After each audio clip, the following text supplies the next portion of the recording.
Soy Jean-Pierre Petit, astrofísico y exdirector de investigación en el CNRS. Realicé toda mi carrera en el seno de este Centro Francés de Investigación Científica. Colaboro con un pequeño grupo de investigadores, una matemática y un físico. Nos encontramos desarrollando actualmente un nuevo modelo cosmológico al que hemos dado el nombre del dios romano Jano.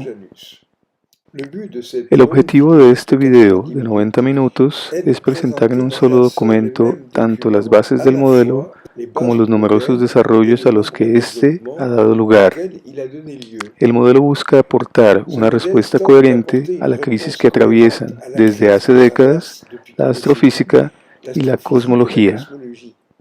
Disciplinas estas cargadas de hipótesis con nombres exóticos como inflación, materia oscura, energía oscura, y en las que la ciencia solo se conjuga en condicional, poblándose de palabras como podría, sería o explicaría. Este video está compuesto por un conjunto de frases numeradas, que conforman un texto a la vez en francés y en inglés, y es telecargable en la dirección que pueden ver aquí abajo. Está pensado para que los traductores puedan aportar la traducción de las frases en su propio idioma, número por número, en un archivo de sonido, lo que nos permitirá crear una versión del video sin subtítulos y con doblaje. Comenzaremos evocando la crisis que ha envuelto tanto a la astrofísica como a la cosmología. A comienzos de los años 1970 fue posible graficar la rotación de la materia gaseosa al interior de las galaxias. Estos elementos gaseosos siguen órbitas prácticamente circulares en el campo gravitacional de la galaxia. Lo mismo ocurre con las estrellas como nuestro Sol. Aquí puede apreciarse la curva de rotación para nuestra galaxia, la Vía Láctea. Hemos resaltado en ella el punto correspondiente a la velocidad del Sol en su órbita, unos 220 km por segundo. En la parte inferior, la curva representa la velocidad circular en la que la fuerza centrífuga es equilibrada por el campo de gravedad, calculado sobre la base de la masa presente en la galaxia, deducida a partir de observaciones astronómicas. A medida que el Sol se desplaza, puede constatarse un exceso de velocidad de unos 60 km por segundo. En consecuencia, por efecto de la fuerza centrífuga, el Sol debería salir expulsado de la galaxia, y de hecho la galaxia entera debería también dispersarse. Para evitarlo, los astrofísicos dedujeron que las galaxias debían albergar una materia que escaparía a las observaciones ópticas y la llamaron materia oscura. Las galaxias suelen agruparse en cúmulos esferoidales, algunos de los cuales pueden tener miles de miembros.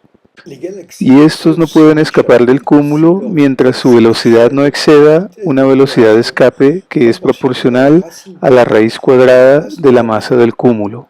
Pero una vez más encontramos aquí que las galaxias se mueven con velocidades que exceden ese valor. Los astrofísicos dedujeron que debía existir una masa importante de materia oscura que impedía a las galaxias abandonar los cúmulos. Antes de 1990, la materia oscura, a la escala del universo entero, representaba en el balance global el porcentaje indicado en la figura. Se trató entonces de identificar la naturaleza de esa masa invisible, pero esta era esquiva a las observaciones. A partir de 1990, las mediciones de la velocidad de recesión de las galaxias situadas a grandes distancias mostraron que la expansión del universo, en lugar de frenar, se aceleraba. Descubrimiento que le valió el Premio Nobel de Física en el año 2011 a Perlmutter, Schmidt y Riess. El fenómeno se le atribuyó a la presencia de una misteriosa energía oscura, negativa y repulsiva. Los porcentajes de los diferentes componentes del universo eran ahora estos. La fracción observable correspondiente a la materia visible disminuyó al 4%. A partir del año 2011, los teóricos integraron a su manera estos nuevos datos y propusieron un modelo llamado Lambda-CDM. CDM quiere decir Cold Dark Matter, materia oscura fría, queriendo significar con ello una materia oscura cuyos componentes tienen velocidades de agitación térmica pequeñas comparadas con la velocidad de la luz. Lambda es la constante cosmológica a la que los teóricos decidieron incluir en la ecuación de Einstein. término que hace referencia a un misterioso poder repulsivo del vacío. Otra idea fue propuesta por el israelí Mordechai Milgrom y consistía en suponer que la ley de Newton sufría modificaciones a partir de cierta distancia, pasando de variar de 1 sobre r al cuadrado a 1 sobre r, lo que daba lugar a curvas de velocidad orbital planas en la periferia de las galaxias, en concordancia con las observaciones. Esta ley, incluso sin tener algún sustento teórico, debía funcionar también en otras situaciones. Resultó que había que modificarla una vez más para los clústeres de galaxias, lo que equivalía a suponer que la ley newtoniana no solo se modificaba en función de la distancia, sino que también variaba según la masa involucrada. Entonces algunos teóricos volvieron a una vieja idea consistente en imaginar que el universo podía estar lleno de masas positivas y de masas negativas, solución que fue considerada en 1957 por el cosmólogo Hermann Bondi. Esta idea desembocó en la paradoja runaway, palabra inglesa que quiere decir partir a lo lejos. Expliquemos brevemente el origen de esta paradoja. Tal como lo hizo Bondi, consideremos que el universo se rige por la ecuación introducida por Einstein hace más de un siglo, en 1915. El significado de esta ecuación es que la geometría local del universo está determinada por su contenido de materia. Se basa también en la idea según la cual las partículas de prueba siguen geodésicas de la hipersuperficie del espacio-tiempo. Lo que crea el campo gravitacional está representado por el segundo miembro de la ecuación. Si se considera que una masa positiva contenida en una esfera crea en una región en torno a ella un campo gravitacional, se tiene que toda partícula testigo que se mueva en el campo creado por esta masa siga dichas geodésicas, evocando un fenómeno de atracción. Y esto vale para toda partícula testigo, ya sea que tenga una masa positiva o una masa negativa. Podemos resumir este comportamiento en la siguiente frase: las masas positivas atraen todo aquello que se encuentra en sus vecindades. Consideremos ahora, al contrario, que el campo gravitacional sea creado por una esfera de masa negativa. La ecuación de Einstein producirá en este caso trayectorias que evocan una repulsión sobre las partículas testigo, bien sea que éstas tengan masas positivas o negativas. Lo que puede resumirse en la siguiente frase: las masas negativas repelen todo aquello que se encuentra a su alrededor. En particular, una masa negativa repelerá toda otra masa testigo que sea negativa. La paradoja aparece cuando se considera la interacción entre una masa positiva y una negativa. La masa negativa, atraída por la masa positiva, se precipitará hacia ella. Pero la fuerza de repulsión que ejerce a su vez sobre la masa positiva hace que ésta se aleje de ella, y se obtiene así el esquema que se ve en la figura. Si las dos masas son iguales y opuestas, las dos acelerarán en la misma dirección, manteniendo constante la distancia que las separa. Está claro que esta interacción entre partículas de signo opuesto viola el principio de acción-reacción. Si las masas son iguales y opuestas, su velocidad aumentará con aceleración continua, mientras que la energía del sistema permanecerá constante. En efecto, si la energía cinética de la partícula positiva es positiva, la energía cinética adquirida por la masa negativa es negativa. Surge así una segunda paradoja: las partículas incrementan sus velocidades sin ningún aporte de energía. A esto le llamamos fenómeno de runaway, que quiere decir literalmente partir o escapar a lo lejos. La cuestión que se presenta es entonces si se acepta o no incorporar este fenómeno a una nueva física. Algunos lo hacen, como es el caso del físico francés Gabriel Chardin, director de instrumentación en el Centro Nacional de Investigación Científica. Él piensa que esta masa negativa podría estar conformada por antimateria primordial. Pero esta hipótesis carece de justificación teórica. Junto con otro físico teórico, Aurélien Benoit-Lévy, retoman una idea acuñada en los años 1930 por Dirac y Milne, quienes postularon que las densidades de estos dos componentes serían iguales y opuestas, lo que resultaría globalmente en una densidad nula y por lo tanto en un campo gravitacional nulo. Este esquema de interacción produce una expansión a velocidad constante, sin aceleración ni desaceleración, lo que contradice los datos de observación del año 2011. En la actualidad hay en curso de montaje en el CERN algunos experimentos para tratar de mirar cómo reacciona la antimateria en el campo gravitacional de la Tierra. La antimateria es creada en el gran acelerador de partículas del CERN. Chardin espera que esta antimateria caiga hacia arriba. Al igual que Chardin y Benoit-Lévy, el inglés Jamie Farns avala el modelo cosmológico con el fenómeno de Runaway. Él interpreta esta aceleración sin límite como el origen de los rayos cósmicos. Explorando el hecho de que las masas negativas se repelen y repelen la materia circundante, propone un modelo de galaxias confinadas por un entorno de masa negativa que modifica sus curvas de rotación. De hecho, un hueco en una masa negativa desde el punto de vista gravitacional es equivalente a una concentración de masa positiva. De esta forma, el hueco en la distribución de masa negativa juega el mismo rol que una concentración de materia oscura, y Farns puede reconstruir así la forma plana de las curvas de rotación con la distancia. En estos dos modelos, el de Chardin y Benoit-Lévy y el de Farns, el principio de acción-reacción resulta violado cuando se considera la interacción de las dos masas de signos opuestos. Es imposible escapar a esta paradoja si uno se mantiene dentro del modelo de Einstein, introducido hace un siglo sobre la base de su ecuación y correspondiente a una concepción dada de la geometría del cosmos. ¿Es posible entonces crear un modelo en el que el principio de acción-reacción no resulte violado? Para ello se requeriría que, situadas en un campo gravitacional dado creado por una cierta distribución de masa positiva o negativa, las partículas testigo reaccionaran diferentemente según su signo. Retomemos la ecuación de Einstein. La fuente del campo gravitacional está en el lado derecho. La reacción de la partícula testigo se lee en la solución de la ecuación bajo la forma de una función métrica, a partir de la cual se calculan las trayectorias que mostramos anteriormente.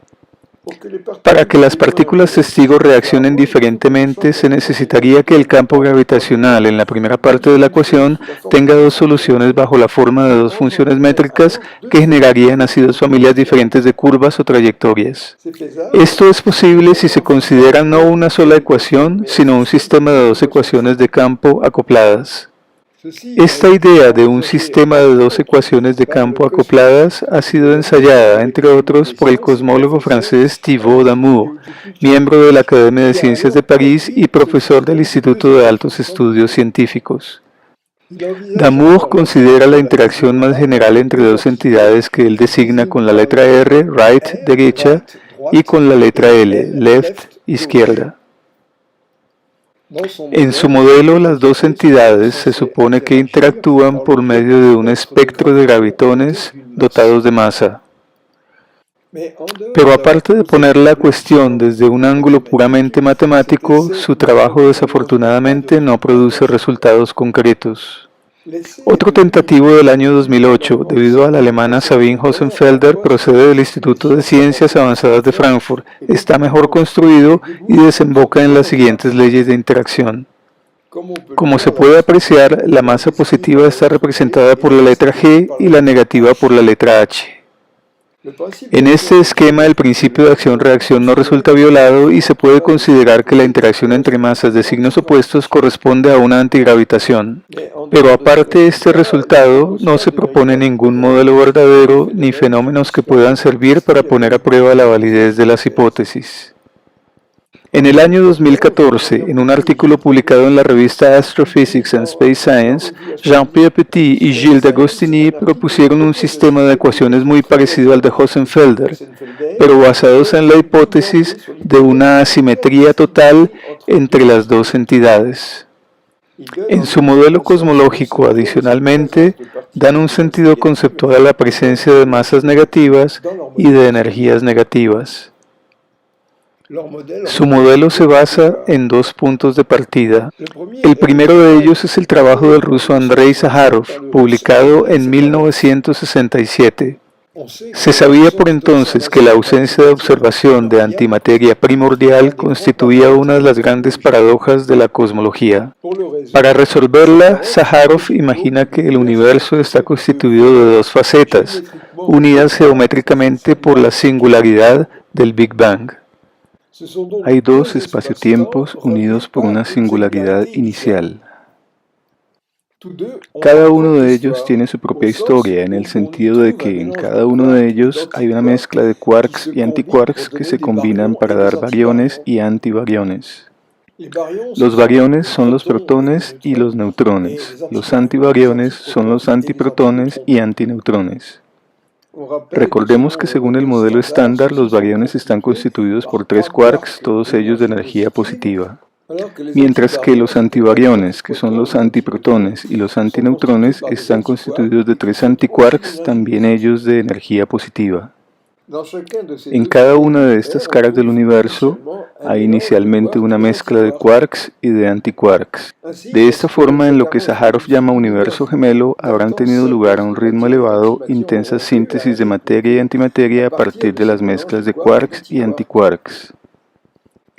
Eso durará mientras la temperatura del medio sea suficiente para que se produzca la síntesis, es decir, mientras que los quarks y los antiquarks sean portadores de suficiente energía para poder producir, al combinarse, partículas de masa m, bariones y antibariones de la misma masa positiva, cada cual con una energía m por c al cuadrado. Cuando la temperatura desciende, la síntesis cesa y otro mecanismo la releva, la aniquilación de pares de materia y antimateria que produce fotones. En el momento en que la síntesis se detiene, si las partículas de materia y de antimateria se han producido al mismo ritmo, las dos poblaciones se aniquilan mutuamente y no quedan más que fotones. En nuestro universo se produjo entonces una intensa aniquilación de pares de materia y antimateria, que originó los fotones que forman el fondo de radiación cósmica, cuya temperatura es de 2.7 grados Kelvin en la actualidad.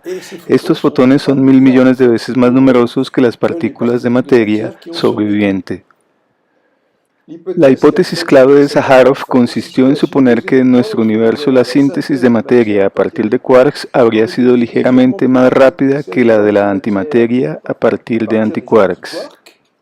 Así, en el momento en que la síntesis cesa por la caída de temperatura, habría subsistido una partícula de materia en 1000 millones, más los antiquarks que no habrían podido recombinarse para producir antimateria en una relación de 3 a 1. Por simples consideraciones de simetría, Sájarov propuso que existe una segunda cara del universo en la cual, al contrario, la síntesis de antimateria habría sido más rápida que la síntesis de materia. Este universo gemelo estaría compuesto de antimateria y de un remanente de quarks, todo ello evidentemente inmerso en la masa de fotones resultante de las aniquilaciones. Sájarov supone entonces que en estos dos espacio-tiempos gemelos las flechas del tiempo serían opuestas. Esta particular situación adquiere sentido gracias a los trabajos del matemático francés Jean-Marie Souriau, quien mostró en 1970 que las partículas dotadas de una masa y de una energía positiva moviéndose hacia atrás en el tiempo son de hecho partículas que se mueven del pasado hacia el futuro pero dotadas de una masa y de una energía negativas. En otras palabras, la inversión del tiempo es equivalente a la inversión de la energía y de la masa. El modelo por nosotros propuesto en el año 2014, llamado modelo Janus, equivale a replegar el modelo de Sájarov haciendo interactuar los dos tipos de entidades como se muestra en la figura. ¿Por qué la denominación Janus? Pues a causa de la inversión temporal, el dios romano Jano mira a la vez hacia el futuro y hacia el pasado. El modelo Janus concretiza así la idea de Andrei Sájarov al proponer una configuración geométrica distinta para el universo.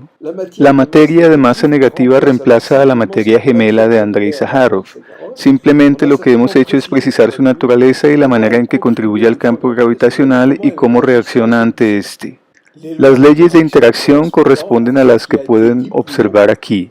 El universo Janus tiene entonces dos contenidos, uno de materia de masa y energía positiva y el otro de antimateria de masa y energía negativa.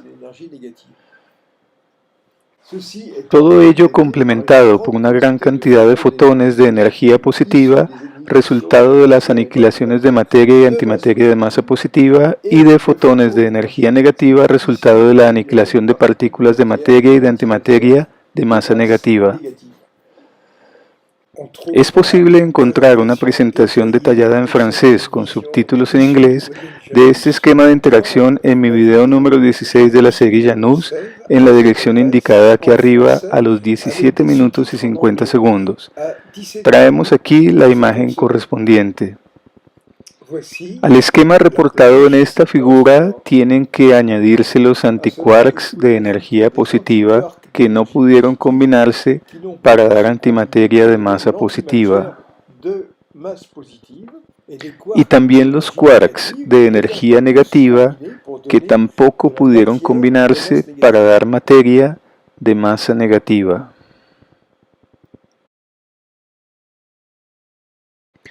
Para que no sea posible observar esta antimateria del universo gemelo, Zaharov imaginó que éste debe estar situado más allá, siendo su único punto común con el nuestro la singularidad del Big Bang.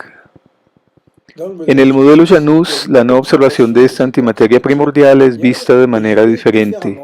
Las partículas o antipartículas de masa negativa revelan su existencia emitiendo fotones de energía negativa que nuestros instrumentos no pueden captar. De manera simétrica, si existen observadores constituidos de masa negativa y equipados con instrumentos de la misma naturaleza, no podrían captar los fotones de energía positiva emitidos por nuestra propia materia. Para cada uno de estos mundos, positivo o negativo, el otro mundo escapa a su observación en el campo óptico. Las dos entidades no interactúan más que por antigravitación, obedeciendo al principio de acción-reacción. El modelo Janus no solo explica la no observación de antimateria primordial, dando vida a la idea de Zaharov, sino que da una descripción completa de dichos componentes invisibles a los que damos falazmente los nombres de materia y energía oscura. Estos dos términos se refieren de hecho a una misma entidad, la antimateria de masa negativa invisible, cuyos componentes son antiprotones, antineutrones y antielectrones de masa negativa.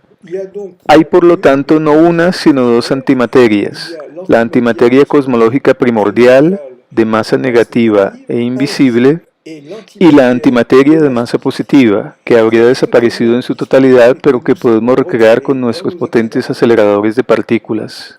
Al respecto, el modelo Janus predice lo siguiente: la antimateria de masa positiva se comportará como la materia ordinaria en el campo de gravedad terrestre y caerá hacia abajo.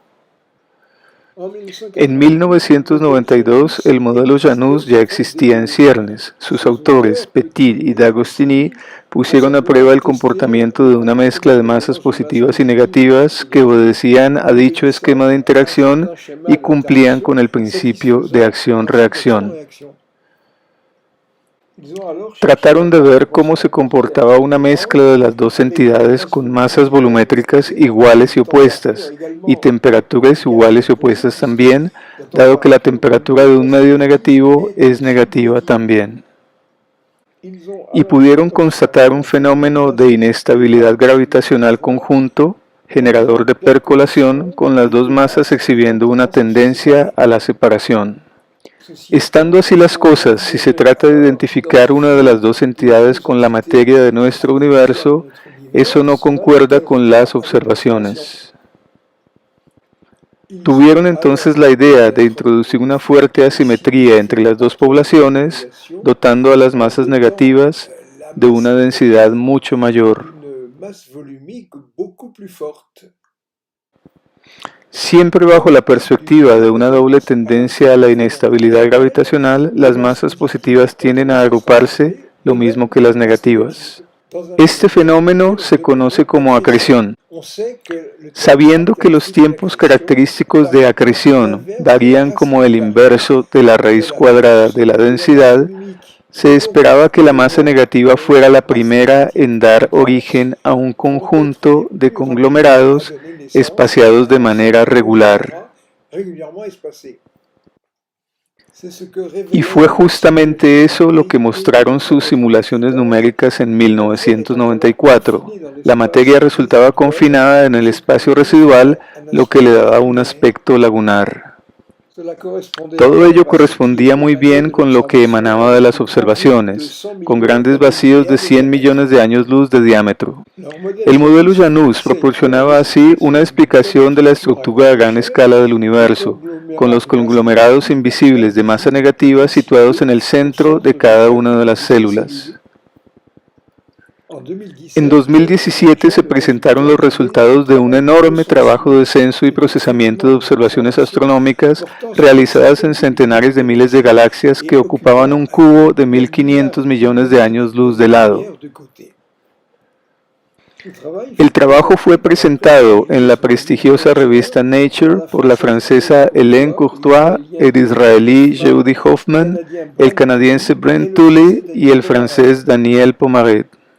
Desde 1930 estaba claro que el cosmos estaba en expansión y que si se evalúan las velocidades de las galaxias a partir de su corrimiento al rojo, se obtiene un campo de velocidades que corresponde a la ley de Hubble. Ley según la cual la velocidad de recesión es proporcional a la distancia. Courtois, Hoffman, Tully y Pomaret basaron sus resultados en las mediciones de centenares de miles de galaxias, restando del campo de velocidades de recesión el campo de Hubble. Eso les permitió estimar las velocidades de dichos objetos con respecto al espacio mismo. Y obtuvieron lo que ya era conocido, es decir, la existencia de un centro de atracción, el atractor Shapley. Pero el estudio hizo aparecer también, casi simétricamente en relación con el punto de observación de nuestra galaxia, una gran región vacía situada en el centro del cubo. En la periferia de esta región las galaxias estaban animadas por un movimiento de fuga, y a esta región la llamaron The Great Repeller, el gran repeledor. Esta es simplemente la primera manifestación de la existencia en el centro de la región de un conglomerado de masa negativa invisible. Tenemos que evocar ahora el fenómeno del lente gravitacional, puesto en evidencia desde 1918 por el astrónomo inglés Eddington y que sirvió para confirmar la teoría de la relatividad de Einstein. De acuerdo con el modelo de Einstein, los fotones son sensibles al campo gravitacional. Una masa positiva curva las trayectorias de los fotones, como se aprecia en la figura, lo que focaliza la luz y tiene como efecto acrecentar la magnitud aparente de las fuentes lejanas, tal como lo haría una lente convergente que concentra la energía de los rayos lumínicos. En 1995 mostramos que una masa negativa también podía actuar sobre las trayectorias de los fotones de energía positiva a la manera de una lente divergente. Esto tiene como efecto reducir la luminosidad de las fuentes distantes. En consecuencia, la magnitud de fuentes muy distantes, de galaxias con gran corrimiento al rojo, debería verse disminuida debido a este efecto. Es lo que se observa en galaxias que tienen corrimientos al rojo superiores a 7, a las que se considera como galaxias enanas.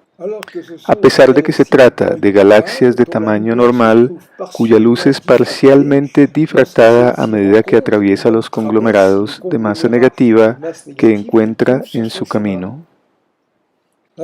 En la medida en que las partículas de energía positiva o de masa positiva si se trata de materia no interactúan con estos conglomerados de masa negativa excepto que por antigravitación, las partículas pueden atravesarlos libremente, lo que hacen en particular los fotones de energía positiva emitidos por las galaxias lejanas.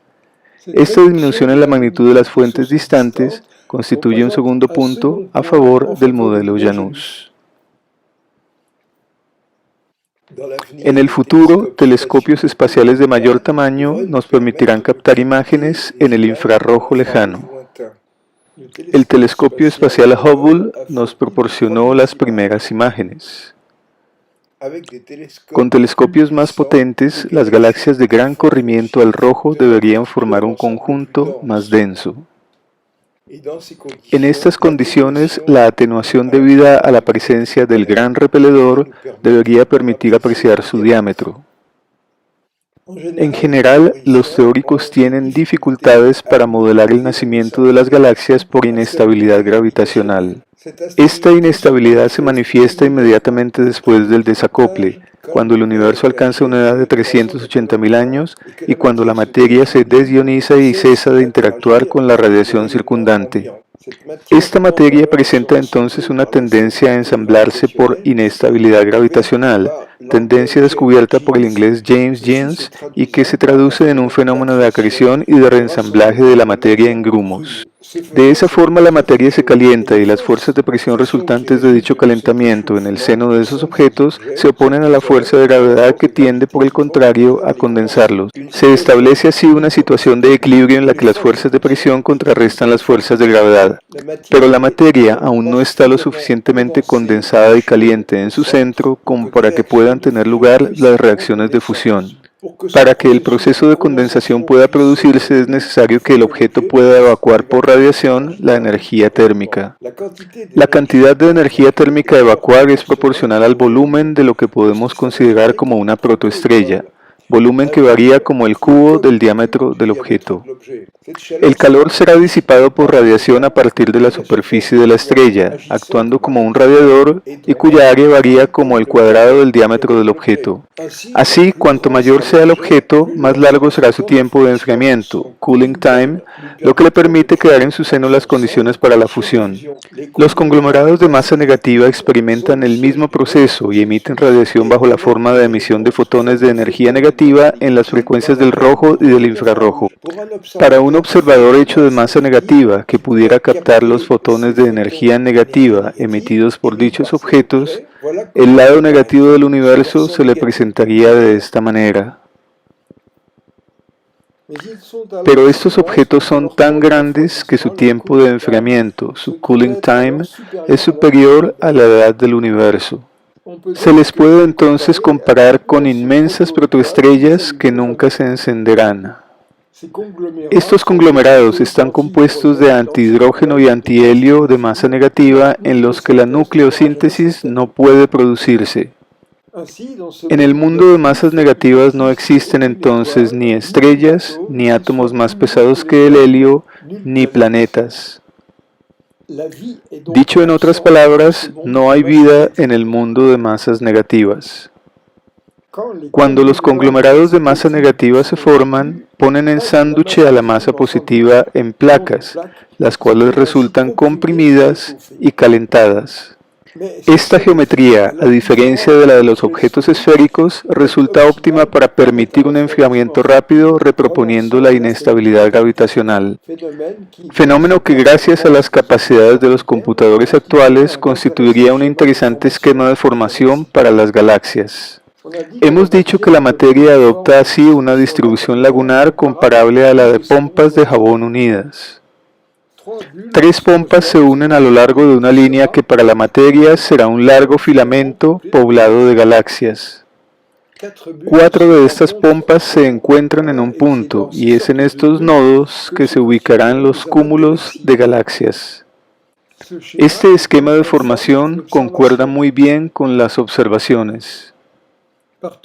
Donde quiera que las galaxias se formen, la masa negativa ocupará todo el espacio entre ellas. En estas regiones, las galaxias ocupan especies de agujeros alojados en la distribución de masa negativa. Estos huecos en la distribución de masa negativa crean un campo gravitacional equivalente al que sería creado por una distribución de masa positiva equivalente. De esta forma, la masa negativa asegura el confinamiento de las galaxias, jugando el papel que los teóricos le han atribuido a la materia oscura de masa positiva. Las correspondientes curvas de rotación adoptan la forma que pueden ver aquí, como las presentadas en 2001 por Petit y D'Agostini y como la obtenida por Jamie Farns en 2017. En los años 90, simulaciones numéricas en computador realizadas por Frédéric Decamps a partir de un objeto rotando al interior de una laguna de masa negativa dieron origen a espirales barradas conformes en todo a las observaciones. Mientras que en las simulaciones realizadas hasta entonces las galaxias perdían rápidamente los brazos, en estas conservaban su estructura durante más de 30 giros. La fricción dinámica con el entorno de masa negativa puede ser considerada como el origen de la formación de las galaxias espirales. En la curva de rotación se constata una fuerte pérdida de momentum cinético en el momento de la formación de estos objetos, que luego de su evolución es menos acentuada. Frédéric Decamps mostró que cuanto mayor es la densidad de masa negativa, mayor tendencia presentan los brazos a replegarse, hasta el punto de producir estas formas de volante de auto bien conocidas por los astrónomos. Esperamos que los investigadores usen esta idea para realizar simulaciones más sofisticadas, multipoblación, explorando los mecanismos asociados de formación y evolución de las galaxias. Las masas positivas y las masas negativas presentan entonces una tendencia a excluirse mutuamente. En el sistema solar domina la masa positiva y la densidad de masa negativa es extremadamente pequeña, pero no cero. Se puede entonces considerar que el Sol está en el centro de un agujero de forma esferoidal dentro de una distribución de masa negativa muy enrarecida. Un agujero semejante produce una fuerza gravitacional de confinamiento muy débil.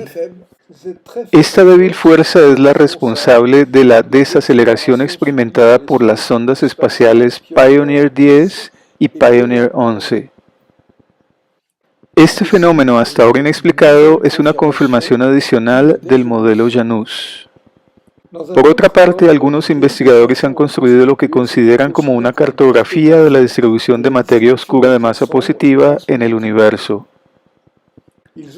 Para ello usaron el hecho de que el efecto del lente gravitacional positivo tiende a deformar las imágenes de las galaxias en dirección azimutal, como se observa en la figura de la izquierda. Las distribuciones de masa negativa tienden, por el contrario, a inducir deformaciones radiales, como mostraron en 2013 los japoneses Koki Izumi, Shiizaki Hagiwara, Koki Nakajima, Takao Kitamura y Hideki Asada. Esto permitiría cartografiar la masa negativa mediante la decodificación del efecto del lente débil. En el año 2011, Perlmutter, Schmidt y Rees recibieron el premio Nobel por mostrar que la expansión del universo estaba acelerando en lugar de desacelerar. Todos los modelos de Friedman que describen una desaceleración de la expansión no pueden, por lo tanto, dar cuenta de las observaciones. Lo mismo sucede con el modelo de Dirac y Milne, defendido por Chardin y Benoit Lévy, en el que la expansión ocurre de manera lineal. Por su parte, el modelo de corriente principal vigente, lambda CDM, explica la aceleración de la expansión como debida a un misterioso poder repulsivo del vacío. La curva de expansión adquiere así una forma exponencial, y la expansión es atribuida a una misteriosa energía oscura preponderante cuya importancia relativa y dominante se aprecia en el esquema. La fracción correspondiente a la parte observable del universo cae así al 4%. El modelo Janus también da cuenta de la aceleración de la expansión cósmica, quedando dominada la dinámica cósmica por un contenido mayoritario de masa negativa que corresponde al mismo porcentaje. Su geometría corresponde a un índice de curvatura K igual a -1. A diferencia del modelo lambda CDM con su crecimiento exponencial, el modelo Janus predice que la expansión caminará hacia una asíntota, es decir, que el tamaño del universo tenderá a un crecimiento lineal en función del tiempo. En el año 2018, Gilles D'Agostini comparó el modelo con los datos observacionales más recientes de 700 supernovas de tipo 2A, con un excelente acuerdo. La curva roja en la figura corresponde al modelo Janus y la curva a trazos al modelo lambda CDM. El mundo negativo también está en expansión, pero su movimiento experimenta una desaceleración. La forma de su evolución corresponde a una solución de Friedman con índice de curvatura k igual a -1, hiperbólica, tendiendo también ella a una asíntota. Pero esta evolución de las masas negativas no se presta a observación directa.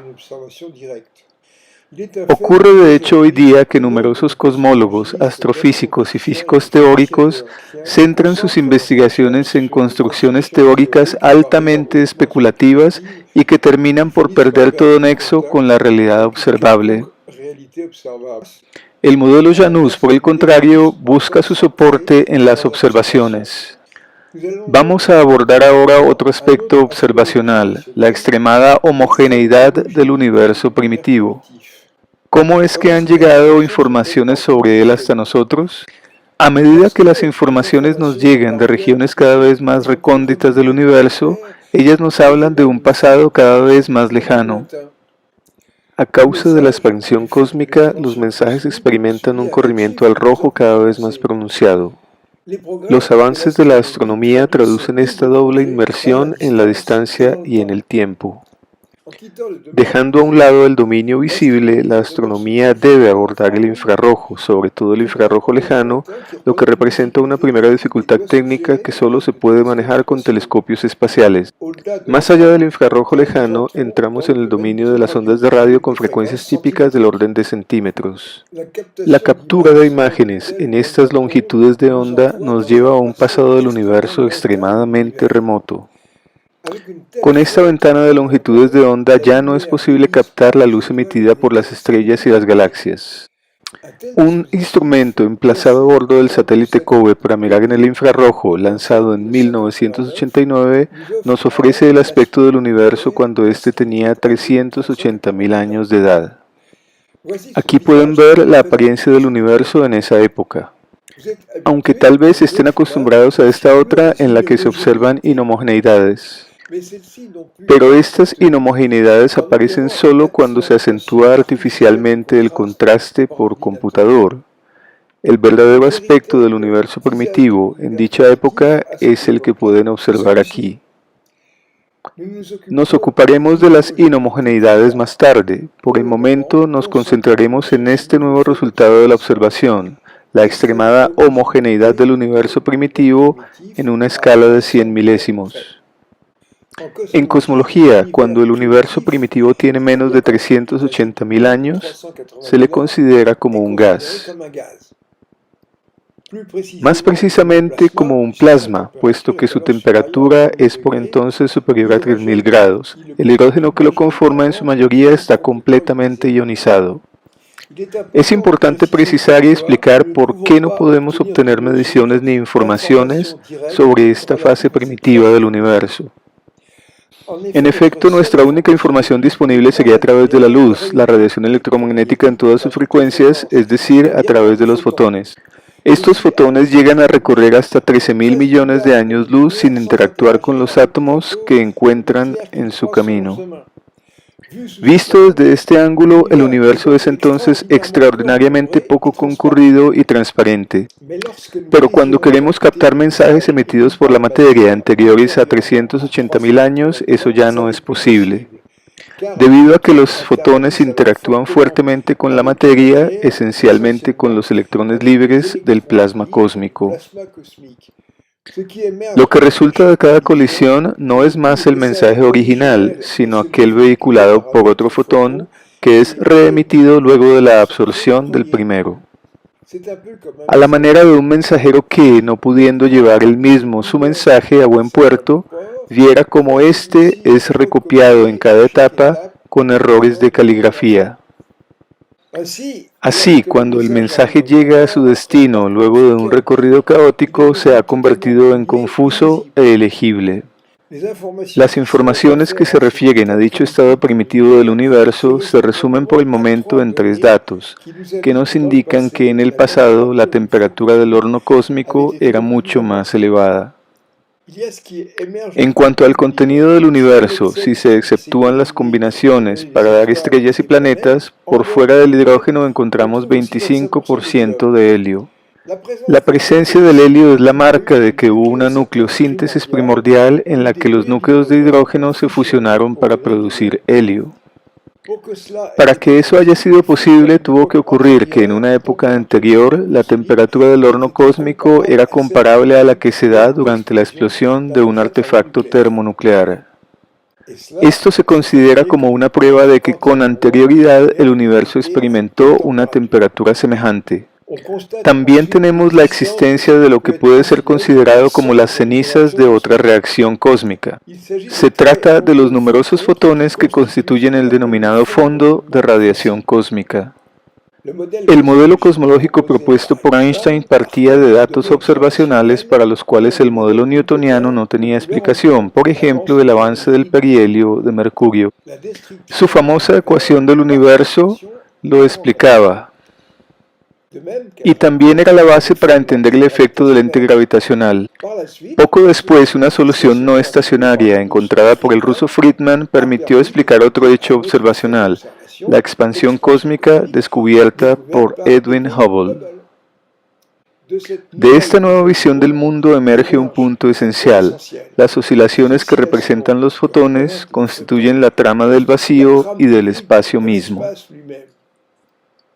En consecuencia, los fotones se dilatan al mismo ritmo que el propio espacio. Se trata de otra cara del corrimiento al rojo. En 1965, Penzias y Wilson descubrieron una radiación isotrópica correspondiente a una temperatura de 2,7 Kelvin, la que a su vez corresponde a una longitud de onda de medio centímetro.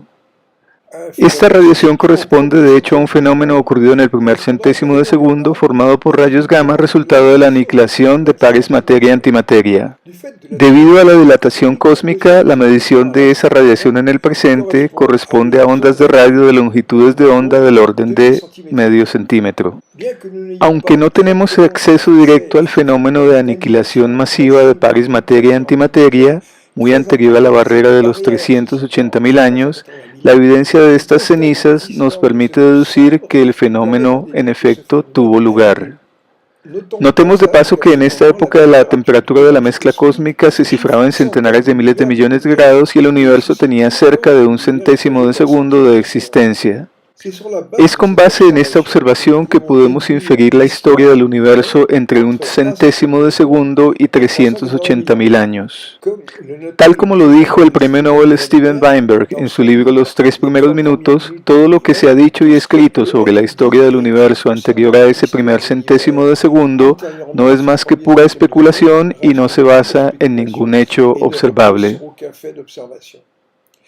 Puntualicemos, ¿qué es lo que podemos deducir sobre el pasado del universo a partir de las observaciones? Cuando el universo tiene 380.000 años, su temperatura es de 3.000 Kelvin. Luego el medio se desioniza. En 1989 se descubre que la radiación emitida presenta una gran homogeneidad del orden de 100 milésimos. La cuestión de las pequeñas inhomogeneidades será examinada más adelante. Cuando la edad del universo es de 1 minuto, su temperatura es del orden de 1.000 millones de grados. Se produce la nucleosíntesis primordial que da origen al helio, cuyo átomo se forma con 4 núcleos de hidrógeno. El descenso de temperatura detiene la reacción de fusión e impide que todo el contenido del universo se transforme en helio. El resultado es que el contenido de masa del universo corresponde a 75% de hidrógeno y 25% de helio. Aún más atrás en el pasado, cuando el universo tiene un centésimo de segundo, la temperatura alcanza centenares de miles de millones de grados. Posteriormente, cuando esta temperatura baja y las colisiones entre protones ya no pueden producir pares de materia y antimateria, se produce una fantástica aniquilación de estos pares. La radiación fósil es la traza y la prueba de que el fenómeno tuvo lugar. Más allá de esta edad de un centésimo de segundo, tengamos claro que no puede haber más que especulaciones que no se basan en ninguna observación.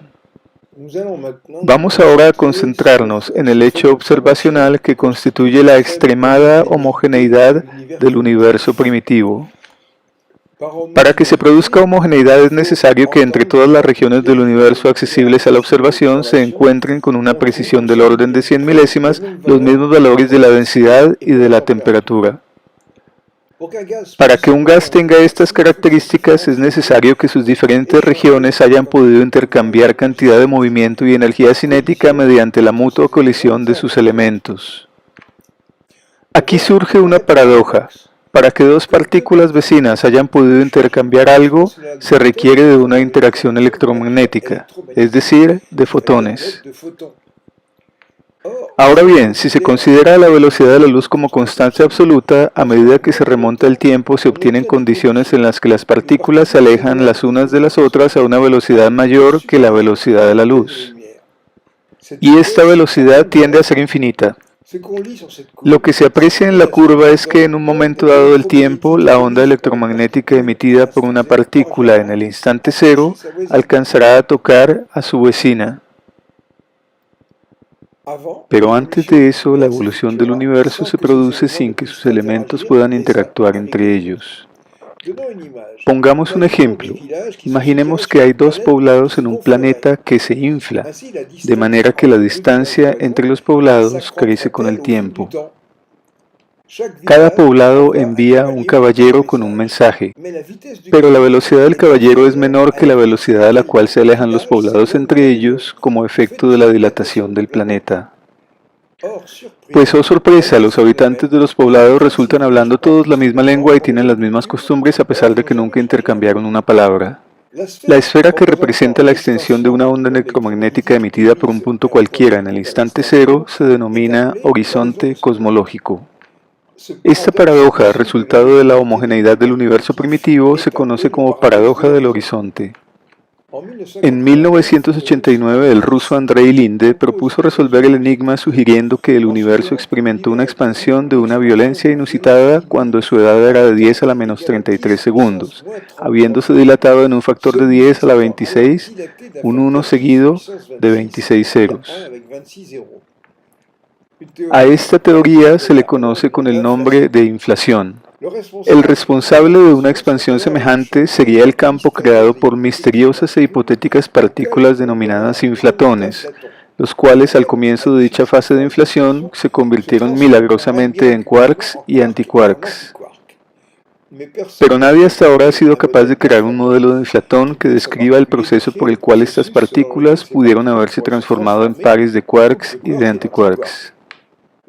La única justificación de una hipótesis semejante es que cuadre con el único dato de observación disponible, a saber, la extremada homogeneidad del universo primitivo. A falta de otra, esta pseudoteoría forma parte del modelo estándar desde hace más de 30 años. El modelo Janus, por su parte, ofrece otra explicación diferente. Para resolver la paradoja del horizonte, bastaría con considerar una variación de la velocidad de la luz a lo largo del tiempo, habiendo sido mayor en el pasado. Con esta velocidad de la luz variable, si la variación del horizonte cosmológico pudiera seguir el fenómeno de la expansión cósmica al mismo ritmo, el problema estaría resuelto. Y la homogeneidad del universo estaría asegurada en todas las etapas de su historia. En el momento del Big Bang, la velocidad de la luz habría sido simplemente infinita. Esta variación de la velocidad de la luz produce, no obstante, problemas de todo tipo en la física teórica. Numerosos fenómenos físicos previstos por las ecuaciones, en los que intervienen magnitudes características y en los que la velocidad de la luz está presente, no podrían producirse de manera satisfactoria. Sin embargo, en 1988 el astrofísico francés Jean-Pierre Petit presentó en la revista especializada Modern Physics Letters A un esquema en el que no solo la velocidad de la luz variaba, sino también las constantes de la física de manera conjunta. Estas constantes sobre las que se basa nuestra física son pocas. Tenemos c, la velocidad de la luz, h, la constante de Planck, g, la constante de gravitación, E, la carga eléctrica elemental, M, la masa elemental, y μ sub 0, la permeabilidad magnética del vacío. Las otras constantes se derivan de ellas, por ejemplo, la constante dieléctrica del vacío y0. Ella se deduce de la permeabilidad magnética y de la velocidad de la luz a través de la relación C es igual a 1 sobre la raíz cuadrada de y0 por μ sub 0. Hay por lo tanto un vínculo entre estas tres constantes. Si se conoce el valor de dos de ellas, la tercera se deduce de inmediato. ¿Han habido otros tentativos por proponer una variación de la velocidad de la luz? La respuesta es sí. Mencionaremos al canadiense Moffat en 1992 y al portugués Maguejo en 1998. Pero muy rápido ellos se enfrentaron a las inmanejables consecuencias ligadas a la variación de la velocidad de la luz. Desde 1998, es decir, hace más de 32 años, nadie parece haber retomado la idea de las variaciones conjuntas de todas las constantes de la física, quizás porque nunca fue comprendida. ¿Cómo hacer que nuestra física se sienta cómoda con la idea de una variación de las constantes? Fácil, es suficiente con que vaya acompañada de la invariancia de todas las ecuaciones de la física. ¿Cuáles son esas ecuaciones? Una vez más, su número es finito.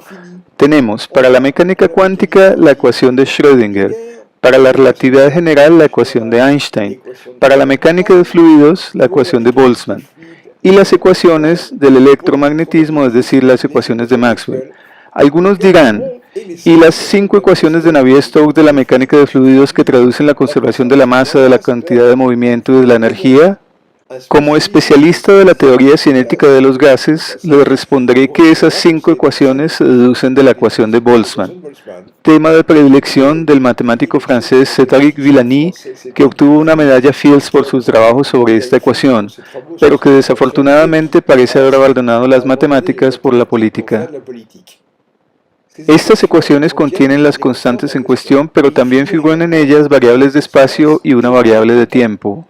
Para asegurar la invariancia de las ecuaciones, estas magnitudes también deben variar. Los físicos teóricos llaman a esto una variación gauge. Añadiremos 2 factores de escala, uno que designaremos con la letra R para las variables de espacio y otro con la letra T para la variable de tiempo. Y se deben prever entonces variaciones conjuntas de dichas cantidades correspondientes a una ley universal de gauge generalizada que es una propiedad fundamental de nuestra física. Encontrarán los detalles de esta relación de gauge generalizada en un artículo de mi autoría publicado en 1995 en la revista Astrophysics and Space Science. Los detalles del cálculo están consignados también en el anexo de mi historieta Más rápido que la luz, historieta que pueden telecargar gratis en su propio idioma en el sitio web de Saber Sin Fronteras. Puesto que todas estas magnitudes están vinculadas, basta con elegir una de ellas como parámetro director para obtener todas las demás en función de ella. Elijamos el factor de escala R del que sabemos que su crecimiento desde el momento cero refleja la evolución cósmica. Se encuentra así que la velocidad de la luz varía como 1 sobre la raíz cuadrada de R. La constante de Planck varía como R elevado a la 3 medios. La constante gravitacional G varía como 1 sobre R. La carga eléctrica elemental varía como la raíz cuadrada de R. La masa elemental varía como R. La permeabilidad magnética del vacío también varía como R. Pueden hacer ustedes el cálculo y verán que la constante dieléctrica del vacío Y0 se comporta como una constante absoluta. Y haría falta añadir la variación gauge del factor de escala de tiempo T, que varía como R elevado a la 3 medios. Gracias a esto podemos calcular la evolución del horizonte cosmológico con una velocidad de la luz infinita en t igual a 0 y luego decreciendo según la ley descrita como 1 sobre la raíz cuadrada de r. Encontramos entonces que el horizonte varía como r, lo que queríamos. La homogeneidad del universo se ve garantizada a todas las escalas sin necesidad de inflatones y de la extravagante hipótesis de la inflación. Para quien se interese en los detalles, fue el físico teórico Alan Guth quien propuso por primera vez en 1979 la idea de la inflación. De acuerdo con la descripción del comportamiento del universo primitivo de moda en la época, este ha debido producir monopolos magnéticos, que son como pequeños imanes dotados de polo norte y sin polo sur, o viceversa. Aclaremos una vez más que todas estas descripciones corresponden a un pasado más allá del primer centésimo de segundo de vida del universo, totalmente especulativas y problemáticas y desprovistas de soporte observacional consistente. Según Guth, la inflación estaría justificada por el hecho de que la existencia de los monopolos no ha sido constatada. Al respecto, el astrofísico inglés Martin Rees dice: Quienes son escépticos frente a esta física exótica no podrán estar muy impresionados por este argumento, que explica la ausencia de partículas que a fin de cuentas son solo hipotéticas. Una medicina preventiva podrá ser rápidamente reconocida como eficaz al 100% frente a una enfermedad que jamás ha sido observada. Hay otro punto en el que se apoyan los defensores de la teoría de la inflación, la idea de que actualmente el universo sea, geométricamente hablando, plano, exento de curvatura. Pero esto no se desprende de mediciones locales de la curvatura, sino que se deduce del modelo en el que la velocidad de la luz es constante. El argumento se derrumba si se considera una velocidad de la luz variable. Volvamos entonces a una evolución del universo primitivo que se realice de manera tal que las ecuaciones de la física permanezcan invariantes. E imaginemos un dispositivo que nos permita poner en evidencia las variaciones de las constantes. Este dispositivo, construido sobre la base de las mismas ecuaciones, derivará en paralelo con las constantes que pretende medir. El experimentador o el observador se parecerá así a un sujeto que, ubicado en un recinto en el que la temperatura aumenta, como lo indica el termómetro en la pared de la figura, deseará poner en evidencia la dilatación de una barra de hierro usando para ello una regla hecha del mismo metal. Por más que lo intente, no podrá poner en evidencia la variación de longitud, pero entonces, ¿qué es lo observable? La respuesta es simple: la homogeneidad del medio. Pero subsiste un problema importante. La evolución con constantes variables tiene la particularidad de conservar la energía en todas sus formas. Añadamos de paso que todas las longitudes características varíen como r y que todos los tiempos característicos varíen como t. El fenómeno del corrimiento al rojo se basa en la medición de la pérdida de energía de los fotones durante su recorrido y está ligado en el esquema de constantes absolutas al hecho de que su longitud de onda se dilata al mismo tiempo que r. La energía de un fotón es igual a h por c sobre lambda, donde lambda es la longitud de onda. Si hacen ustedes el cálculo, verán que h varía como r a la 3 medios y c varía como 1 sobre la raíz cuadrada de r. Lambda por su parte varía como r. En consecuencia y como resultado de la variación de constantes, la energía del fotón se conserva. Si esta dinámica de constantes variables se mantuviera hoy día, las observaciones no revelarían corrimiento al rojo alguno. Es necesario, por lo tanto, concebir un escenario en el que estas constantes varíen en una época primitiva, lo que implica la homogeneidad del universo, pero a condición que esta época termine en una estabilización de las constantes. Pregunta: ¿en qué momento se realizaría la transición y cambio de régimen? Consideremos un medio formado por un átomo de hidrógeno con un único electrón orbitando alrededor de un protón. Aunque esta representación es simplista, dado que el electrón no es localizable en la presunta trayectoria, se puede calcular el radio de su órbita escribiendo que la fuerza centrífuga que se ejerce sobre el electrón es compensada por la fuerza newtoniana de atracción electrostática que sobre él ejerce el protón cargado positivamente. Obtenemos de esa forma el radio de este átomo de hidrógeno, al que llamamos radio de Bohr y que vale medio ángstrom, es decir, 10 a la menos 11 metros. La velocidad orbital de este electrón girando alrededor del núcleo con un protón es del orden de 2000 kilómetros por segundo, es decir, 2 órdenes de magnitud menor que la de la luz. La onda asociada a la existencia de este electrón en tanto que objeto orbitante alrededor del protón corresponde a la denominada longitud de onda de de Broglie, h sobre mv, donde h es la constante de Planck, m la masa del electrón y v la velocidad orbital. Como regla general, esta longitud de de Broglie es del orden del diámetro de los átomos. Para que los átomos puedan existir es necesario que haya espacio suficiente para que las ondas que corresponden a los diferentes estados o modos puedan encontrar un lugar. Cuando en un medio dado la densidad se vuelve tan grande que el lugar disponible para cada uno de sus componentes se vuelve muy pequeño para que pueda alojarse la ondulación que los caracteriza, simplemente estos dejan de existir. Consideremos una estrella de neutrones. La densidad de sus componentes crece a medida que nos acercamos a su centro. En la superficie hay aún suficiente espacio para que la materia se presente en forma de núcleos atómicos. Se considera que la superficie de las estrellas de neutrones está formada por una capa de hierro de 1 metro de espesor. Cuando nos introducimos en la estrella deja de haber espacio para que los átomos puedan existir. Estos se encuentran disociados y la materia se presenta bajo la forma de un plasma de protones y electrones mezclados con los neutrones. La longitud de onda asociada a la existencia de partículas libres es entonces lo que se conoce como longitud de onda de Compton y vale h sobre m por c. Varía como el inverso de la masa. Si esta longitud de onda de Compton puede ser asimilada al tamaño de las partículas, a la porción de espacio que ocupan, entonces el electrón es 1850 veces más grande que el protón y que el neutrón, puesto que su masa es 1850 veces menor. Para que un electrón pueda existir y alojar su función de onda requerirá 1850 veces más espacio que los protones y que los neutrones. Así, cuando nos introducimos en la estrella de neutrones, los electrones terminan por desaparecer, combinándose con los protones para dar neutrones, los cuales forman el corazón de la estrella.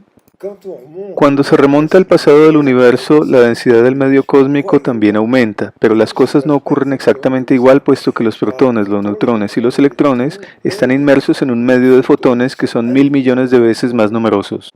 El fluido cósmico está formado por lo que conocemos como energía-materia, la cual se presenta en forma de masas, protones, neutrones y electrones y en forma de radiación. Llegamos así a una fase inmediatamente anterior a los fatídicos 380.000 años en la que la energía se presenta mayormente como radiación.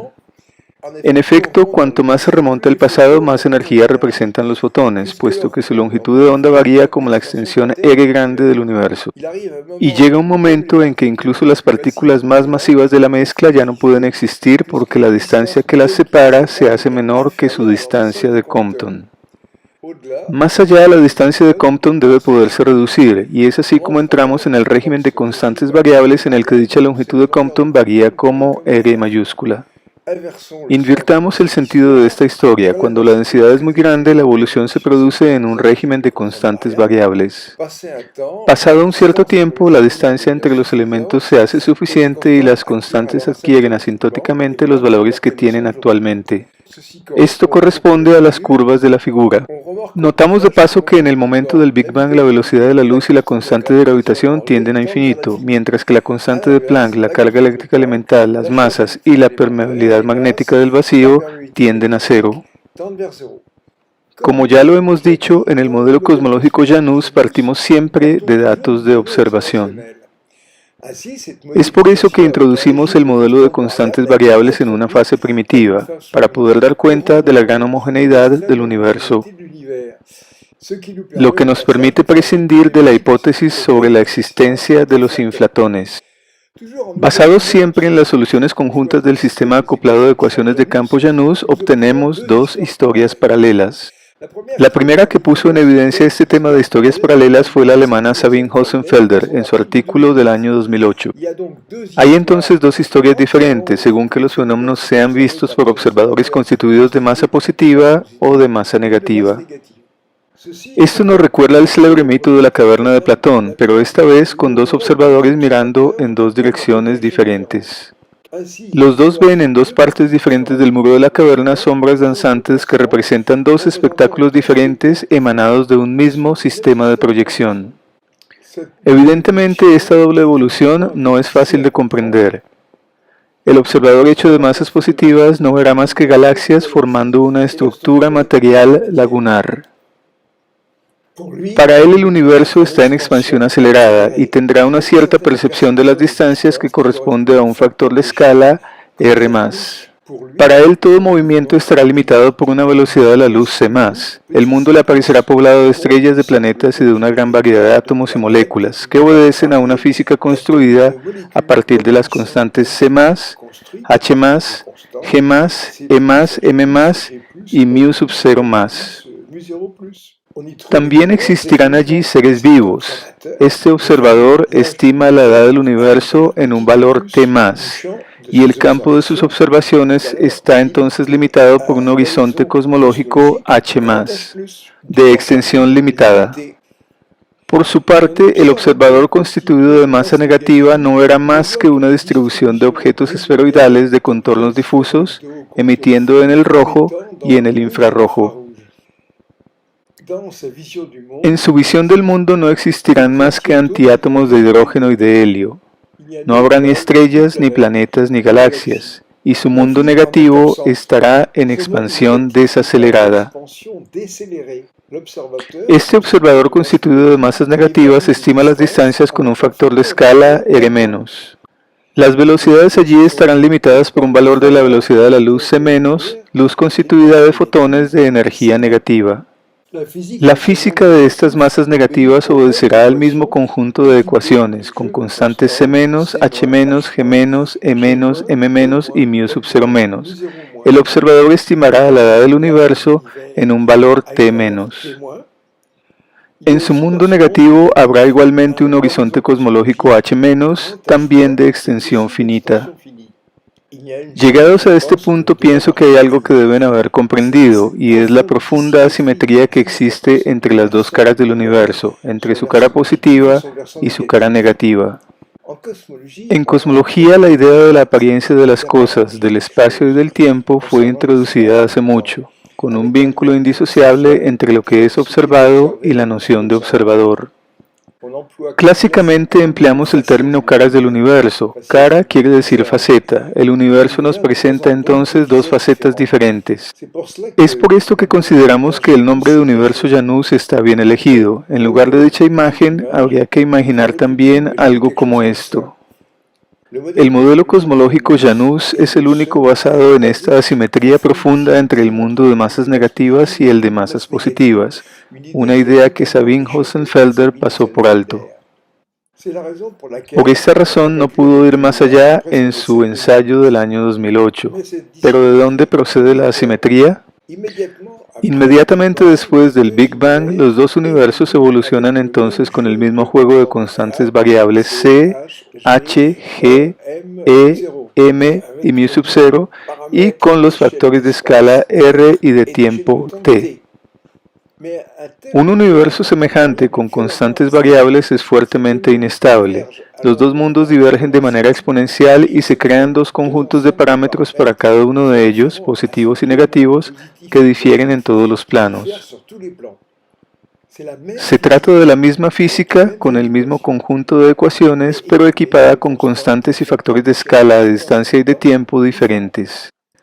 Los tiempos T+ y T- son diferentes, las escalas de distancia R+ y R- son diferentes, las velocidades de la luz C+ y C- son diferentes, y las densidades de materia ρ+ y ρ- son diferentes.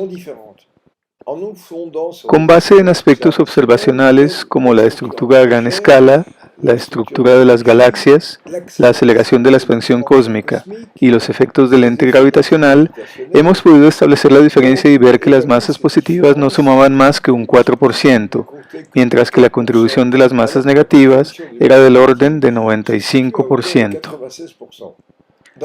En esta doble evolución, todo está vinculado.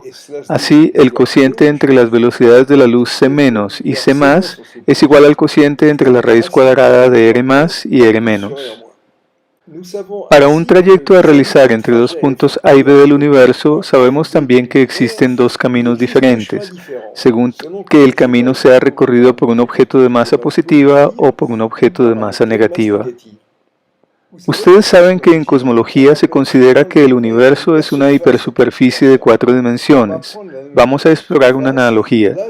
Aquí tengo una superficie de 2 dimensiones. Ella tiene un derecho y un revés. Pues bien, lo mismo ocurre en el universo. Voy a considerar dos puntos diferentes. Los he representado aquí como dos puntos distantes. Estos dos puntos A y B están a la vez presentes en el derecho y en el revés.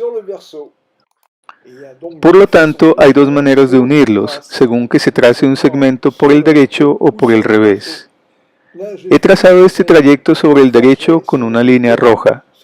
El trayecto sobre el revés estará en cambio en azul. Ahora bien, si quiero efectuar las mediciones de longitud sobre una superficie, hará falta que utilice una regla graduada. Voy a tomar una esta y esta otra. Con ellas voy a trazar dos cuadrículas diferentes sobre el derecho y sobre el revés. Y esto es lo que obtengo. Sobre el derecho, entre A y B tengo 18 graduaciones, así que la longitud es 18. Por el revés, por el contrario, tengo 3. Deduzco entonces que la distancia AB cuando es medida por una cara es 18 y por la otra 3. Así que por esta otra cara la distancia es 6 veces más corta. Volvamos a nuestra imagen del mito de la caverna. Recuerden que hay dos personajes que miran las sombras en dos partes diferentes de la gruta. Una de las imágenes es esta y la otra esta. En este punto pueden ustedes preguntar, ¿y qué es el aparato de proyección? Pues se los voy a mostrar. Es este. Volvamos a nuestra hipersuperficie de 4 dimensiones. Las distancias a recorrer están en la relación R más sobre R menos. Sabemos que la distancia que se recorre en la cara negativa es mucho más corta. A lo largo de estos trayectos las velocidades están limitadas por la velocidad de la luz y son diferentes. C menos es mayor que C más y en virtud de la relación Gauge C menos sobre C más es igual a la raíz cuadrada de R más sobre R menos. Vamos a servirnos de un dato observacional para evaluar todo esto. Nos basaremos en el análisis de las muy pequeñas fluctuaciones presentes en la radiación cósmica de fondo. Y una vez más, la interpretación que vamos a dar será completamente diferente de la que está de moda entre la comunidad científica. Hay un fenómeno conocido como inestabilidad gravitacional que fue descrito por primera vez por el astrofísico inglés James Jeans. Este fenómeno hace que la materia tenga una tendencia espontánea a formar grumos separados por una distancia media denominada longitud de Jeans. Los remito para esto a una de mis historietas científicas, telecargable en el sitio de Saber Sin Fronteras. Aquí tienen la dirección del sitio internet en el que podrán telecargar gratis todas mis historietas traducidas a 40 idiomas.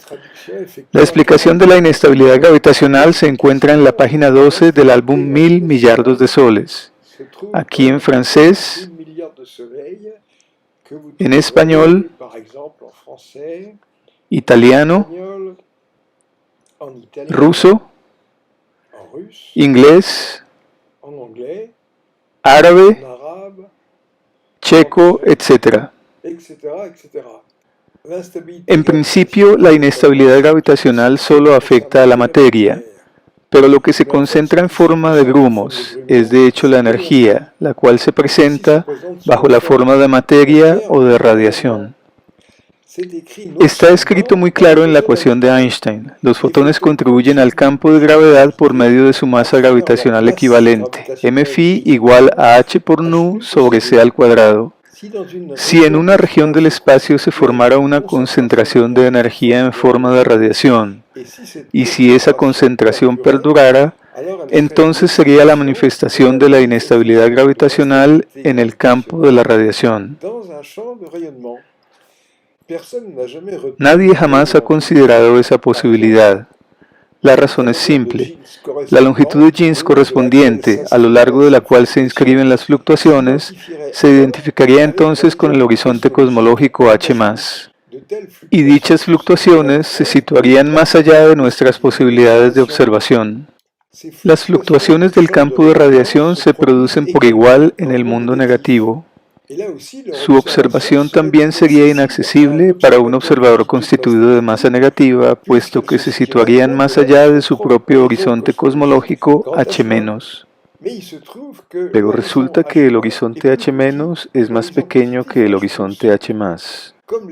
Puesto que las dos caras del universo, su derecho y su revés, interactúan a través de la gravitación, las fluctuaciones del campo de radiación que se produzcan en el mundo negativo, con una longitud de onda H-, provocan una respuesta débil en el mundo positivo. Esta es nuestra interpretación de las fluctuaciones observadas en la radiación cósmica. Si las fluctuaciones del mundo negativo repercuten en el mundo positivo dejando su huella, el recíproco no es cierto. El campo de radiación al interior de la pequeña esfera de horizonte H- es perfectamente homogéneo. Dichas fluctuaciones se producen cuando el universo está en su estado primitivo, en la fase de constantes variables. Más allá del horizonte, por lo tanto, el conjunto de parámetros C, H, G, E, M, mu sub 0, R y T fluctúa. La intuición de este tipo de fenómeno ha dado origen al concepto de Baby Universe. Se tiene así una serie de universos dotados de sus propios juegos de constantes, pero regidos por las mismas ecuaciones: Schrödinger, ecuación de campo, Boltzmann, Maxwell. Por otra parte, estas fluctuaciones son probablemente de amplitudes limitadas, incluso si no podemos realizar observaciones en esos universos vecinos. Estos habrán tenido en principio historias similares, con nacimientos de galaxias, estrellas, planetas y átomos con la misma tabla de Mendeleev de un baby universe a otro. Esta visión se diferencia de la idea de una infinitud exuberante de universos en las que todo sería posible y alcanzable, idea favorita de muchos cosmólogos de la actualidad. Es claro que estas fluctuaciones refieren siempre al universo primitivo, cuando los horizontes cosmológicos H+ y H- crecen como los factores de escala R+ y R-. La medición de la longitud de onda característica de la fluctuación nos revela la relación que existe entre los factores de escala R+ sobre R-, que es del orden de 100. Deducimos entonces que la relación entre las velocidades de la luz C- sobre C+ es igual a la raíz de R+ sobre R-, es decir, del orden de 10. Por lo tanto, si la velocidad de la luz es de 300.000 km por segundo en nuestro lado del universo, será del orden de 3 millones de km por segundo en su lado negativo. Si algún día llegamos a disponer de una técnica que nos permita invertir la masa de un vehículo y de sus ocupantes, eso nos permitiría realizar, por medio del mundo negativo, viajes hacia otros sistemas estelares próximos en tiempos 1000 veces más cortos que si lo hiciéramos por el lado positivo del universo. Como los objetos de masa negativa son invisibles para los observadores hechos de masa positiva, cuando una nave efectuara su inversión de masa, parecería como si se desmaterializara ante sus propios ojos. Al final del viaje, una nueva inversión de la masa le permitiría a la nave volver una vez más al universo positivo al que pertenecemos. Para un observador parecería que la nave se materializa de repente a partir de la nada. Hasta aquí hemos anclado siempre nuestros desarrollos teóricos a datos de observación como punto de partida. Pasemos ahora a aspectos especulativos relativos al tiempo. Lo que resulta extraordinario en la cosmología es que, debido a que la luz toma su tiempo en llegar a nosotros, toda observación nos abre de inmediato las puertas del pasado. Podemos gracias a ello remontarnos hasta el momento en que el universo tenía 380.000 años de edad, pero como lo hemos subrayado, es imposible disponer de informaciones procedentes directamente de una época anterior. No podemos más que tratar de reconstruir hipotéticamente ese pasado lejano con base en los vestigios disponibles que constituyen la radiación cósmica de fondo y en el 25% de contenido en masa del universo en forma de helio. Tal como lo subrayó Steven Weinberg, la escritura del escenario cósmico anterior al primer centésimo de segundo es también aleatoria. De hecho, no sabemos cómo estaba compuesto el universo en esa época anterior. Podemos imaginar que al remontarnos aún más lejos en el pasado, la temperatura continuará aumentando, y este aumento de temperatura es sinónimo de un aumento de la velocidad de agitación térmica de los componentes. Una forma de tratar de acercarse a esta reconstrucción del pasado ha sido la de aumentar la velocidad de las partículas en experimentos realizados en aceleradores de partículas. Es fácil estimar la energía necesaria para hacer aparecer una partícula de masa m, basta con basarse en la relación m por c al cuadrado es igual a k por t, donde m es la masa de la partícula, c la velocidad de la luz, t la temperatura absoluta y k la constante de Boltzmann. Para el antiprotón esta temperatura está alrededor de 10 billones de grados. Es usual convertir esta temperatura en electronvoltios y eso da un megaelectronvoltio, es decir, 1.000.000 de electronvoltios. En 1955 fue posible crear antiprotones en el gran acelerador de Berkeley. Nada prohibía alcanzar energías y por lo tanto temperaturas aún mayores. Es importante tener presente que en un acelerador de partículas se reconstruye la velocidad de agitación térmica de un gas llevado a una temperatura absoluta T, pero no así su densidad. En el colisionador del CERN, esta energía y temperatura equivalente alcanzaron 7 teraelectronvoltios. Tera quiere decir monstruoso. En temperatura, eso representa 70.000 billones de grados, cifra que, por supuesto, cae por fuera de nuestra imaginación. Esto debería permitir materializar nuevas partículas que presuntamente representarían el contenido del universo cuando experimentó dicha temperatura. Estos experimentos deberían hacer aparecer las llamadas superpartículas, originadas en una extensión de la teoría clásica denominada supersimetría. Pero estos experimentos han sido un completo fracaso. Y de paso confirman las palabras de Weinberg: la descripción del universo anterior al primer centésimo de segundo sigue siendo un misterio. También es problemático hablar del tiempo en estas condiciones. Como ya hemos dicho, la temperatura absoluta de un medio gaseoso no es otra cosa que la medida de la energía cinética de agitación térmica de sus componentes. Si la temperatura aumenta, la velocidad de los componentes acaba por alcanzar la de la luz, pero sabemos que si la velocidad de los objetos se aproxima a la de la luz, el tiempo propio de estos presenta una tendencia a congelarse.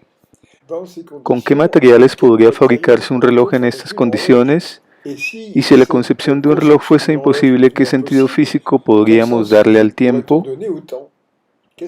¿Qué es el tiempo? Para nosotros, un minuto es el tiempo que toma la manecilla de nuestro reloj en dar una vuelta. Una hora es el tiempo que transcurre cuando la aguja horaria del reloj recorre un ángulo de 30 grados. Un día es un giro de la Tierra sobre sí misma y un año es un giro de la Tierra alrededor del Sol. Dicho en otras palabras, el tiempo es un ángulo y se lo mide en número de vueltas. Podemos entonces concebir un reloj conceptual formado por dos masas orbitando en torno a su centro de gravedad común. El período de rotación de este sistema es 2pi por r elevado a la 3 medios sobre g por m, donde r es el radio de la órbita, g la constante de gravitación y m la masa. Cuando nos remontamos al presunto instante cero, en un régimen en el que magnitudes como la masa, la constante de gravitación y el radio de la órbita son constantes absolutas, nuestro reloj elemental dará un número finito de vueltas. Esto corresponde a la concepción clásica del tiempo en cosmología. Por el contrario, si se considera que este periodo de rotación corresponde a un régimen de constantes variables, entonces el radio de la órbita varía como r, la constante de gravitación varía como 1 sobre r, la masa m varía como r, el periodo de rotación varía como r a la 3 medios y tiende a 0 cuando intentamos aproximarnos al Big Bang, cuando r tiende a 0. Y si identificamos ahora el tiempo con el número de vueltas dado por nuestro reloj elemental, entonces la remontada hacia el Big Bang se efectúa en un tiempo infinito. Lo que evoca el mito griego en el que Aquiles intenta en vano alcanzar a la tortuga. Haciendo la transposición, Aquiles intenta aquí aproximarse al instante cero. Desafortunadamente, cuanto más se acerca a ese punto, más envejece y muere antes de poder llegar. Otra imagen consiste en asimilar el universo a un libro abierto en una página que representa el presente. El personaje trata de pasar las hojas del libro hacia atrás para llegar hasta la primera página en la que espera encontrar un prefacio en el que el autor declara sus intenciones. Pero a medida que intenta acercarse a esta página cero, las hojas de la obra se vuelven más y más finas. Su espesor tiende a cero, lo que hace imposible llegar hasta el comienzo. Cada página contiene un texto compuesto de palabras y frases cuya disposición es el equivalente de las restricciones impuestas por las leyes de la física.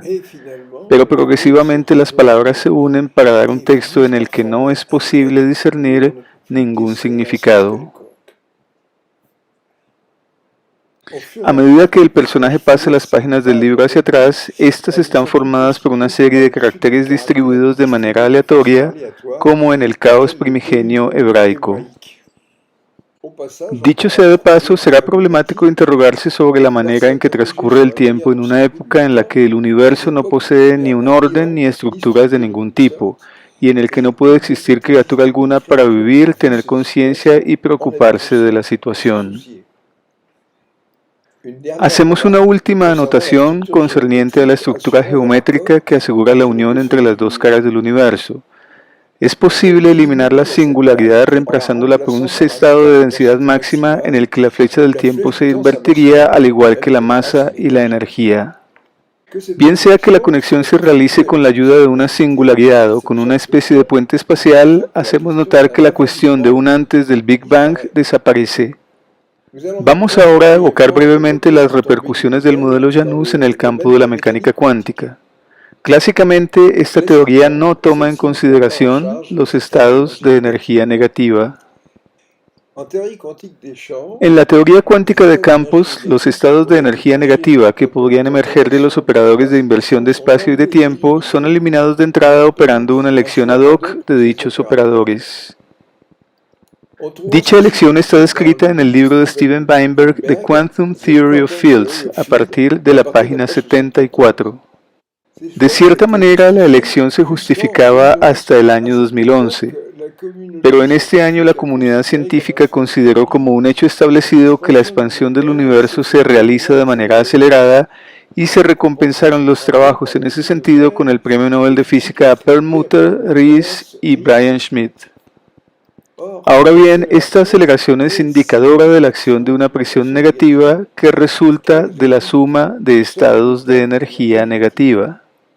De manera que, una vez más, el estudio de estos estados se desprende de hechos observacionales.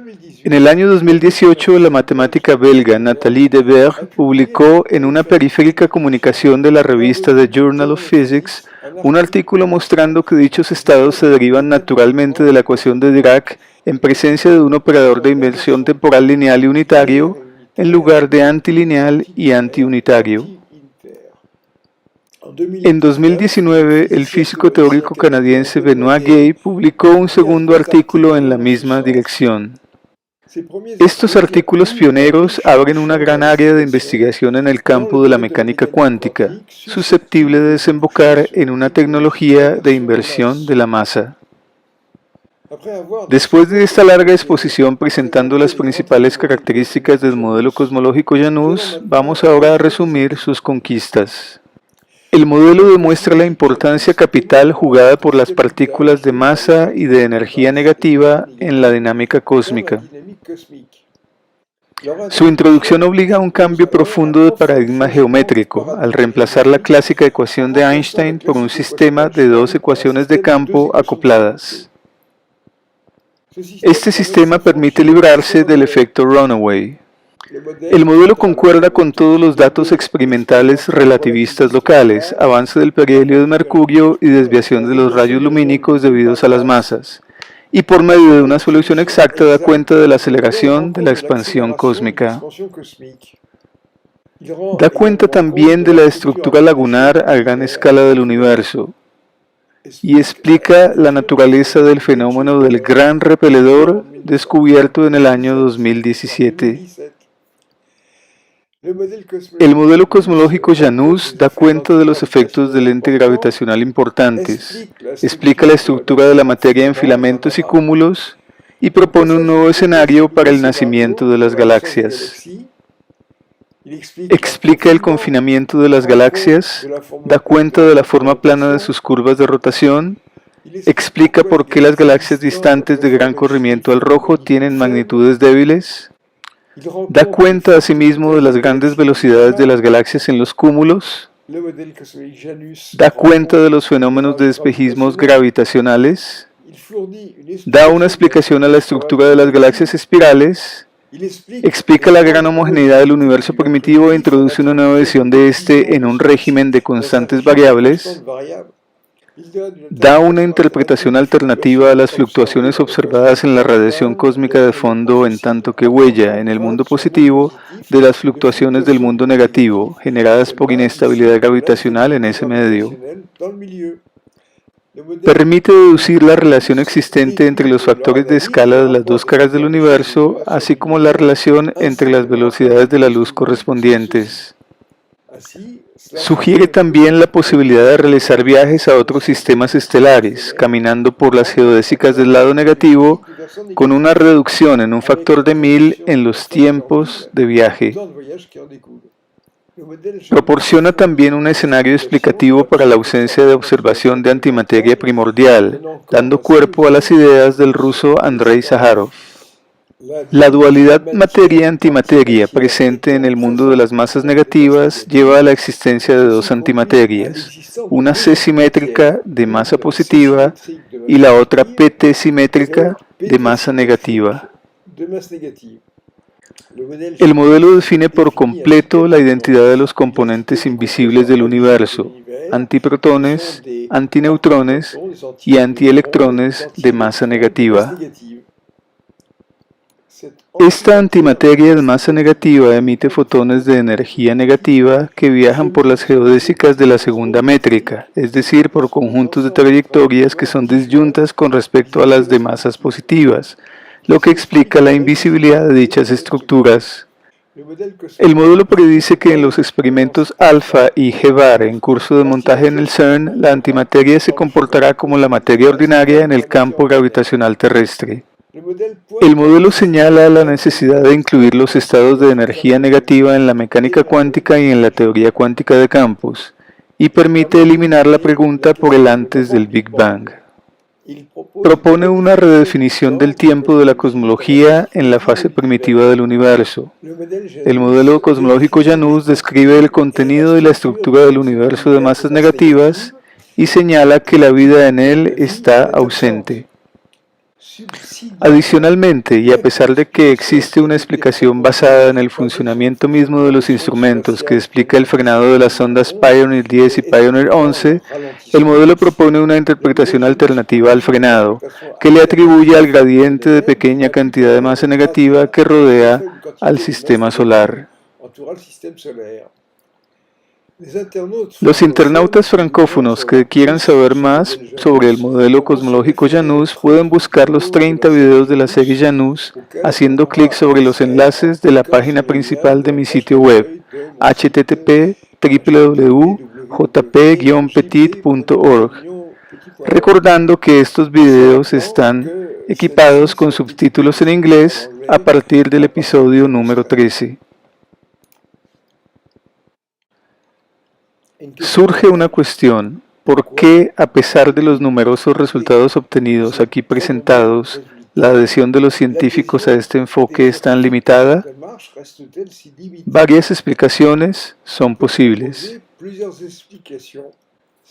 El modelo invalida toda una masa considerable de trabajos cuyos puntos de partida han sido la hipótesis y existencia de una materia oscura de masa positiva, de un poder repulsivo del vacío y de un campo de inflatones. Representa, por lo tanto, un cambio paradigmático profundo, con repercusiones considerables en la cosmología, la astrofísica, la física de partículas y la física en general. Y sucede que las raras veces en que científicos franceses han expresado su opinión sobre el modelo cosmológico Janus, bien sea en entrevistas, videos o en libros, es notorio que no se han puesto en la tarea de comprenderlo a cabalidad, por lo que profieren frases falsas que solo revelan su total incomprensión de las bases de nuestro trabajo e ignoran los resultados obtenidos y publicados en revistas de alto nivel.